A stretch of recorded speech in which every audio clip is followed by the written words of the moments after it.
नमस्ते बच्चों। आज हम पढ़ेंगे क्लास 7 का वसंत, चैप्टर नंबर 14। ये धनराज का साक्षात्कार है।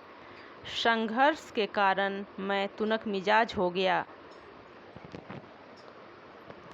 हॉकी के सुप्रसिद्ध खिलाड़ी धनराज पिल्लै जब 35 वर्ष के हो गए, उनका एक साक्षात्कार विनीता पांडे ने लिया था। इस साक्षात्कार का संपादित अंश यहाँ दिया जा रहा है। विनीता, खिड़की पुणे की तंगलियों से लेकर मुंबई के हीरानंदानी पवई कॉम्प्लेक्स तक आपका सफ़र बहुत लंबा और कष्टसाध्य रहा है। उस सफ़र के बारे में कुछ बताएं। धनराज, बचपन मुश्किलों से भरा रहा। हम बहुत गरीब थे। मेरे दोनों बड़े भाई हॉकी खेलते थे, उन्हीं के चलते मुझे भी उसका शौक़ हुआ, पर हॉकी स्टिक खरीदने तक की हैसियत नहीं थी मेरी। इसलिए अपने साथियों की स्टिक उधार मांगकर काम चलाता था। वह मुझे तभी मिलती जब वे खेल चुके होते थे। इसके लिए बहुत धीरज के साथ अपनी बारी का इंतज़ार करना पड़ता था। मुझे अपनी पहली स्टिक तब मिली जब मेरे बड़े भाई को भारतीय कैंप के लिए चुन लिया गया। उसने मुझे अपनी पुरानी स्टिक दे दी। वह नई तो नहीं थी, लेकिन मेरे लिए बहुत कीमती थी, क्योंकि वह मेरी अपनी थी। मैंने अपनी जूनियर राष्ट्रीय हॉकी सन 1985 में मणिपुर में खेली। तब मैं सिर्फ 16 साल का था। देखने में दुबला पतला और छोटे बच्चे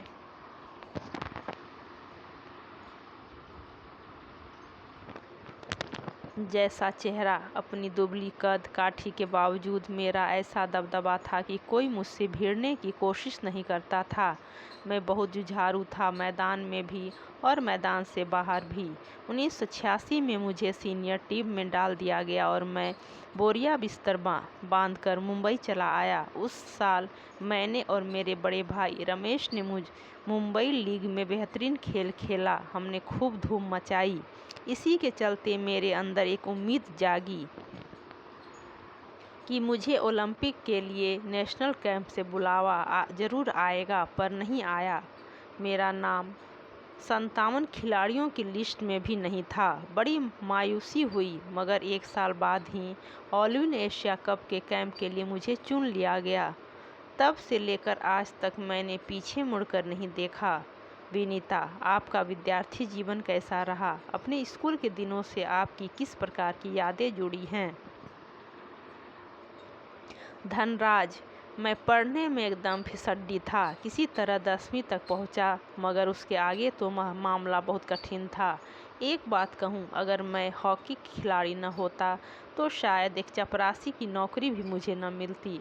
आज मैं बैचलर ऑफ साइंस या आर्ट्स भले ही न हूं, पर गर्व से कह सकता हूं कि मैं बैचलर ऑफ हॉकी हूं। हंसते हुए, और मेरी शादी के लिए आप मुझे मास्टर ऑफ हॉकी कह सकते हैं। विनीता, आप इतने तुनक मिजाज क्यों हैं? कभी कभी आप आक्रामक भी हो जाते हैं। धनराज, इस बात का संबंध मेरे बचपन से जुड़ा हुआ है। मैं हमेशा से ही अपने आप को बहुत असुरक्षित महसूस करता रहा। मैंने अपनी माँ को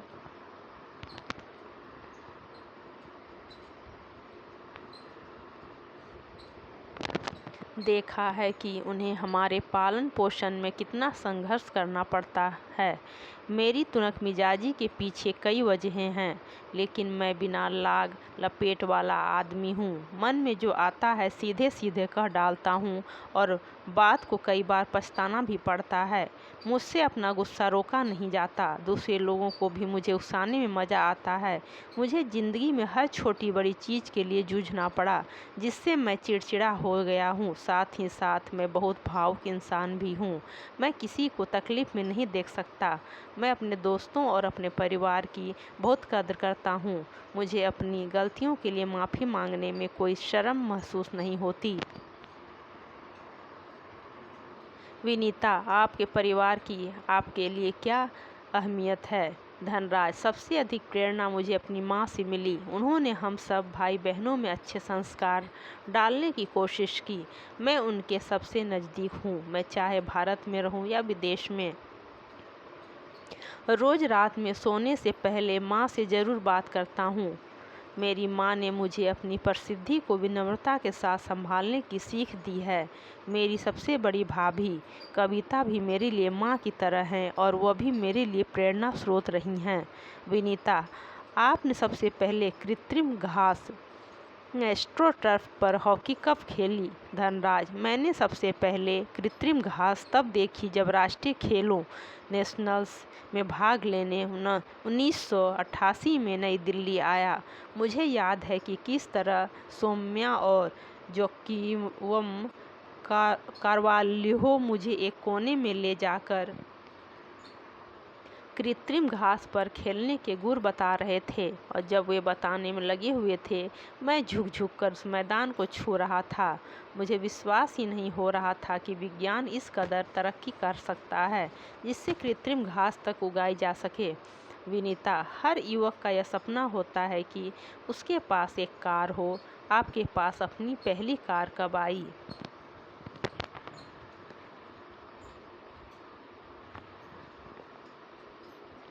धनराज, मेरी पहली कार एक सेकेंड हैंड अरमाडा थी जो मुझे मेरे पहले के एम्प्लॉयर ने दी थी। तब तक मैं काफ़ी नामी खिलाड़ी बन चुका था, मगर यह कोई ज़रूरी नहीं कि शोहरत पैसा साथ लेकर आए। मैं तब भी मुंबई की लोकल ट्रेनों और बसों में सफ़र करता था क्योंकि टैक्सी में चढ़ने की हैसियत मुझ में नहीं थी। मुझे याद है एक बार किसी फोटोग्राफर ने एक भीड़ से भरे रेलवे स्टेशन पर मेरी तस्वीर खींचकर अगली सुबह अखबार में यह खबर छाप दी कि हॉकी का सितारा पिल्ले अभी भी मुंबई की लोकल ट्रेनों में सफ़र करता है। उस दिन मैंने महसूस किया कि मैं एक मशहूर चेहरा बन चुका हूँ और मुझे लोकल ट्रेनों में सफ़र करने से बचना चाहिए। लेकिन मैं कर ही क्या सकता था। मैं जो भी थोड़ा बहुत कमाता उससे अपने परिवार चलाना पड़ता था। धीरे धीरे पैसे जमा करके बहन की शादी की और अपनी माँ के लिए हर महीने पुणे पैसा भेजना शुरू किया। आज मेरे पास एक फोर्ड आइकॉन है जिसे मैंने सन 2000 में ख़रीदा था, मगर वह किसी कॉरपोरेट हाउस का दिया हुआ तोहफा नहीं बल्कि मेरी मेहनत की गाढ़ी कमाई से खरीदी हुई कार है। विनीता, सफलता का आपके लिए क्या महत्व है? हॉकी को आपने इतना कुछ दिया, इसके बदले आपको क्या मिला? धनराज, कुछ रुपये इनाम में मिले थे, मगर आज खिलाड़ियों को जितना मिलता है उसके मुकाबले में पहले कुछ नहीं मिलता था। मेरी पहली जिम्मेदारी थी परिवार में आर्थिक तंगी को दूर करना और उन सबको एक बेहतर ज़िंदगी देना। विदेश में जाकर खेलने से जो कमाई हुई उससे मैंने 1994 में पुणे के भाऊ पाटिल रोड पर 2 बेडरूम का एक छोटा सा फ्लैट खरीदा। घर छोटा जरूर है पर हम सब के लिए काफ़ी है। 1999 में महाराष्ट्र सरकार ने मुझे पवई में एक फ्लैट दिया। वो ऐसा घर है जिसे खरीदने की मेरी खुद की हैसियत कभी नहीं हो पाती। विनीता, सेलिब्रिटीज के साथ एक ही मंच पर बैठना कैसा लगता है? धनराज, बहुत अच्छा। जब हम राष्ट्रपति से मिले तब यह महसूस हुआ कि हम कितने खास हैं। हॉकी ही है जिसके चलते हर जगह प्रतिष्ठा मिली। तो बच्चों, अगर आप हमारे चैनल पर नए हैं तो चैनल को लाइक और सब्सक्राइब करें और अपने दोस्तों को शेयर ज़रूर करें।